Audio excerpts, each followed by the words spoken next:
inside! Stop it! He loves us.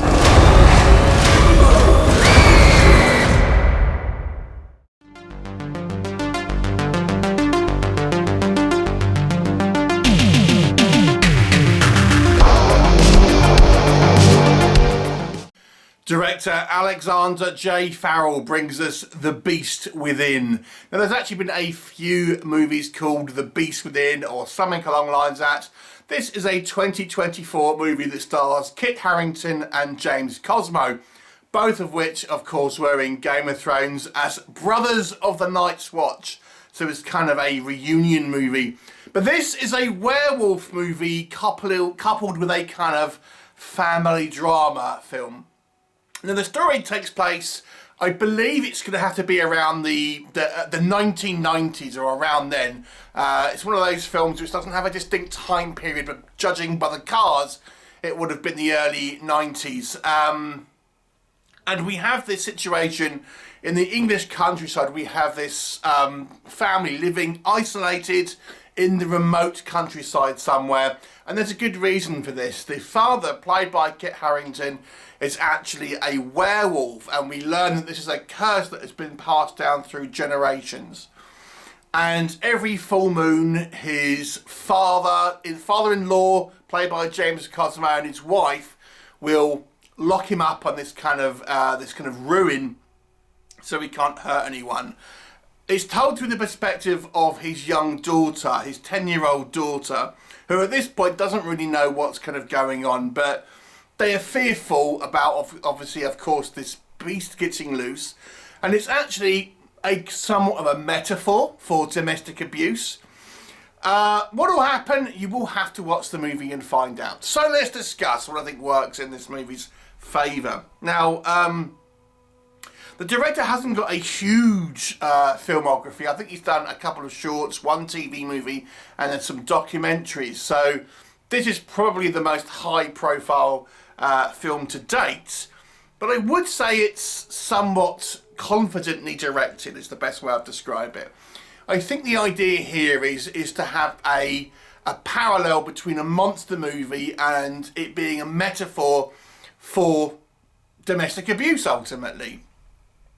And I do think that correlates. I do think there is that you can kind of make that distinction. And on top of that, I would say the movie shot pretty well. The cinematography is quite solid. In actual fact, I would suggest this movie almost feels somewhat ethereal. It kind of feels like it's meant to be a fairy tale in some ways, because we have this kind of, it's all set within this kind of woodland area, and it just has this kind of like this fey quality to it. You know, the woods always seem to be a somewhat kind of misty. It's a soft focus. It almost feels magical in kind of some ways. And the cast or the characters are aware of this kind of situation, and they are accepting the fact there is obviously this kind of this supernatural curse, and it's kind of a thing. So we just have this, you know, this kind of fairy tale quality to this kind of movie, and that kind of shows, I would say, in the way that it's kind of portrayed. When we see our werewolf, I gotta say I kind of liked it. It looks pretty bestial. We don't see loads of it, and I'll come on to that, but I think when we do see it, it's decent looking, and I think the transformation scenes, again, what we do see are sort of solid. And what I would say is when we have this werewolf on the attack, I do feel the movie evokes a genuine sense of fear, because this movie, it's a double-edged sword. We don't see a huge amount of the werewolf itself, but it's a big build-up. And when it is effectively on the loose, even then it plays it somewhat slowly, so we don't see it straight away, but we know it's there. We see shadows and things. But I do think the movie, because of that, has a genuine sense of fear, and I think that's again portrayed by the actors who I think do a good job in that. And you just feel that there's this genuinely dangerous creature out there that is just going to rip you apart, and the movie does a good job of kind of telling you this. You always have somewhat of an uneasy feeling, even in the kind of the dramatic kind of human scenes, because you know that there is some type of family drama going on, shall we say, and I think the movie doesn't explicitly tell you this, but I think it does enough to get the point across. So what doesn't work in this movie? So if you are expecting lots of A, werewolves, and B, Kit Harington, I feel you are going to be disappointed in this, because there isn't much of either, if we're being completely honest. The werewolf, as I say, is always present in spirit, I guess you want to say, but we don't really get a look at it until pretty much the end of the movie. I like what we did see, but it deliberately chooses to kind of keep the werewolf hidden until the last sort of 10, 15 minutes, something along the lines of that. And Kit Harington is the werewolf. Now, there's no spoiler in that, it establishes that straight away. He doesn't have a huge amount of dialogue, and quite often he is, you know, locked away, or he's a werewolf, so he doesn't actually have much to do as a kind of a human character. So, you know, don't be expecting a huge amount of that. But that's just kind of the movie's choices. That's the movie that it wants to be. But can I say things that maybe could have been better outside of that? Well, I can. So I think this movie is going to be a very slow movie, and possibly even a little dull for some, because it doesn't have a huge amount going on. One of the movie's choices that it makes is it takes the point of view of the 10-year-old daughter. So in, I would say, 98% of the scenes, the daughter is present, and we see the event unfold from her point of view, which means we get very little sort of conversations between the other three adult characters, Kit Harington, James Cosmo, and the wife. So we get conversations where the daughter is present, and there's, you know, a little bit there, but we never really get much characterization outside of that. So I really didn't feel like I kind of got to know the three adult characters. Maybe the mum to a point, but certainly not Kit Harington's character, the father, who is the werewolf, and then his father-in-law, James Cosmo, who I wasn't even sure whose father it was, because we spend so little time developing these kind of characters, and we spend so long with the daughter here. I would have thought this movie would have benefited from having a little bit more of a point of view character development from the other characters, rather than solely focus on the daughter.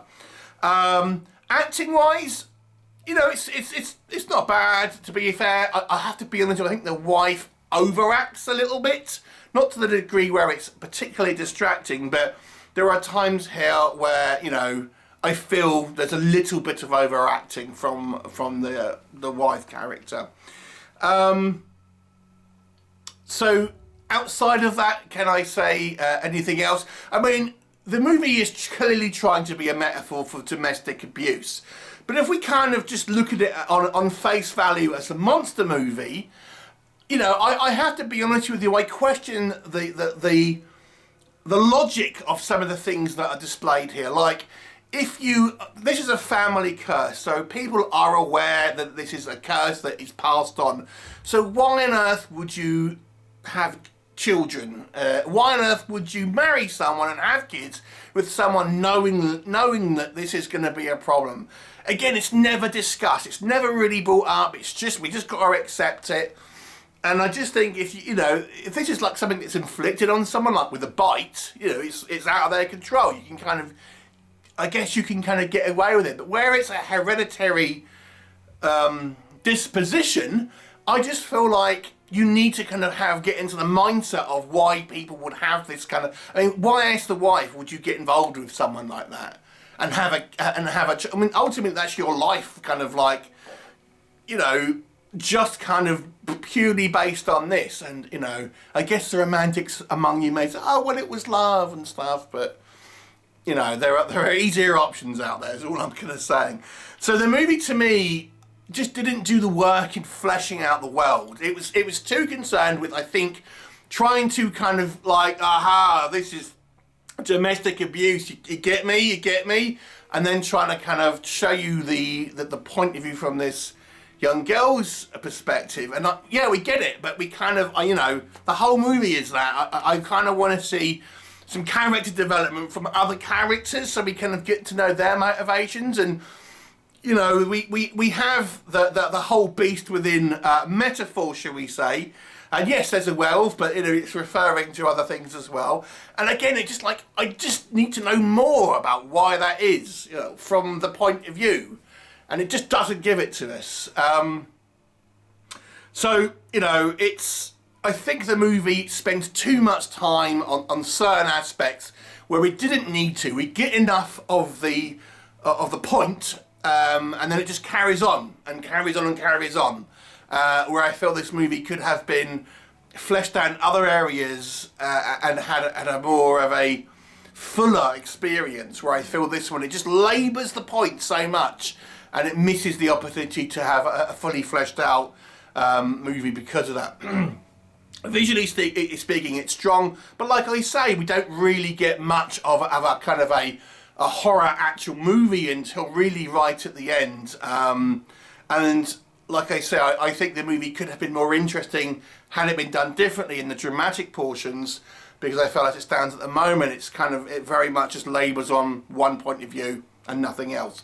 I'll give it a 5 out of 10. Have you seen it? What did you think of it? Leave me a comment and I'll look forward to you next time.